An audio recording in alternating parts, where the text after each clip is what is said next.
मिट्टी के दिए, बोध कथाएं, ओशो। सावधान और सचेत। एक पूर्णिमा की बात है।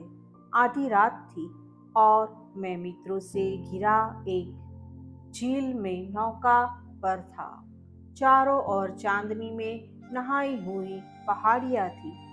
सब कुछ ऐसा सुंदर था कि विश्वास योग्य नहीं था। लगता था जैसे किसी मधुर स्वप्न में हो। नौका खेना छोड़कर हम झील के बीच में ही ठहर गए थे। लेकिन मेरे मित्र वहां नहीं थे। वे ही अपने साथ मुझे वहां लाए थे, लेकिन वे स्वयं न मालूम कहाँ पीछे रह गए थे या आगे निकल गए थे। मैं उनसे घिरा हुआ भी उस झील पर अकेला था, क्योंकि वे सब न मालूम किन किन बातों में खोए हुए थे। बातें या तो अतीत की थी जो अब नहीं था, या भविष्य की थी जो अभी नहीं था,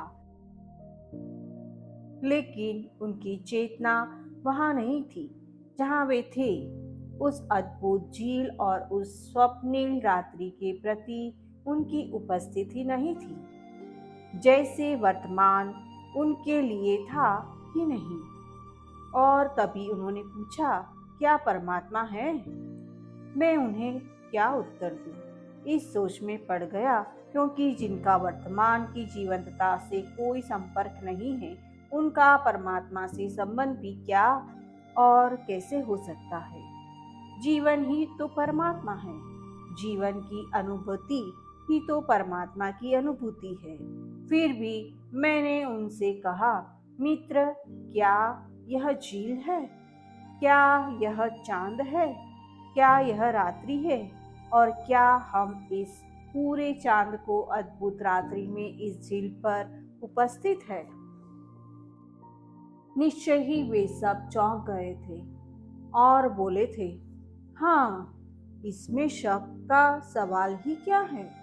लेकिन मैंने कहा था, नहीं, संदेह ही नहीं, मुझे तो विश्वास है कि आप यहाँ नहीं हैं। फिर से सोचे, शारीरिक अर्थों में जो उपस्थित है वह जगत में पदार्थ सत्ता का ही संवेदन पा सकता है, लेकिन जो अपनी समग्र चेतना से उपस्थित है उसे तो अभी और यही परमात्मा की अनुभूति हो सकती है।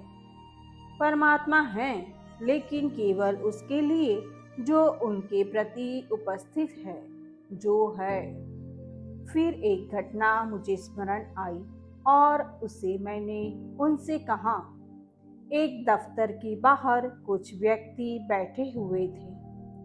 बेतार के यंत्र संचालक के लिए उनमें से एक का चुनाव होना था। वे सभी आवेदन और उम्मीदवार जोर जोर से व्यर्थ की चर्चाओं में डूबे थे। तभी ध्वनि विस्तारक पर धीरे धीरे खटखट की आवाजें आनी शुरू हुई, लेकिन वे सब तो अपनी बातों में इतने व्यस्त और बेहोश थे कि उनका उन धीमी से संकेतों की ओर ध्यान जाना असंभव ही था। लेकिन एक युवक उन सब से दूर कोने में अकेला ही बैठा था। वह एकदम से उठा और दफ्तर के भीतर चला गया। शेष सबने तो उसे उठते या दफ्तर के भीतर जाते भी नहीं देखा था। उसकी और उनका ध्यान तो तब ही गया था जब वह मुस्कुराता हुआ नियुक्ति पत्र हाथ में लिए थोड़ी ही देर बाद दफ्तर से बाहर आ गया था। स्वभावतः ही वे सब इससे अवाक रह गए थे और क्रोध में उन्होंने उस युवक से पूछा था, महाशय, आप सबसे पहले भीतर कैसे गए? हम सब तो आपसे बहुत पहले से यहाँ मौजूद हैं। आप तो पंक्ति में अंतिम थे और बिना हम सब का विचार किए आपकी नियुक्ति भी कैसे हो सकती है? यह कैसी धांधली है? यह कैसा अन्याय है?